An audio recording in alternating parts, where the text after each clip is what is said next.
నమస్తే welcome to yo-yo TV. ఏపీలో ఎన్నికల వేళ కాంగ్రెస్ పార్టీ తమ కార్యాచరణపై వేగం పెంచింది.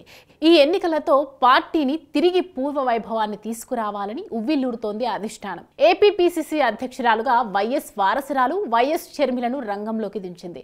ఈ నేపథ్యంలోనే ఆంధ్రప్రదేశ్లో పోటీ చేసే అభ్యర్థుల జాబితా సిద్ధం చేసింది. గత దశాబ్దంగా పోటీ చేసినప్పటికీ నోటాకు వచ్చినన్ని ఓట్లు కూడా హస్తం పార్టీకి రాలేదు. ఈ నేపథ్యంలోనే 2024 సార్వత్రిక ఎన్నికల్లో అధికార ప్రతిపక్షాలకు గట్టి పోటీ ఇవ్వాలని నిర్ణయించుకుంది. మొత్తం ఏపీలో 175 అసెంబ్లీ, 25 లోక్సభ స్థానాల్లో పోటీ చేయాలని నిర్ణయించింది.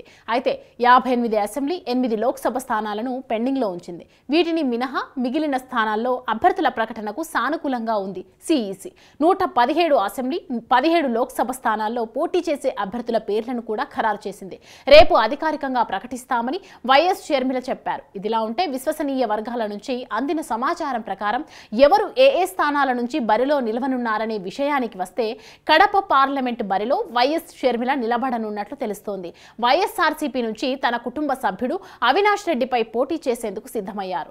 రాజమండ్రి పార్లమెంటు బరిలో గిడుగు రుద్రరాజు, బాపట్ల నుంచి జేడీ శీలం పోటీ చేయనున్నట్లు సమాచారం.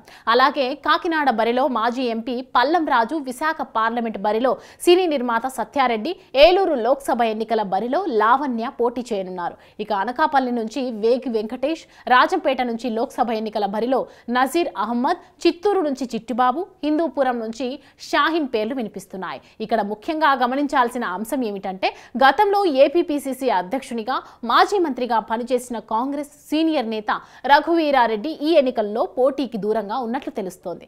అయితే ప్రత్యక్ష రాజకీయాల్లోకి రానప్పటికీ పరోక్షంగా పార్టీకి పనిచేయనున్నట్లు పార్టీ వర్గాల నుంచి అందిన సమాచారం.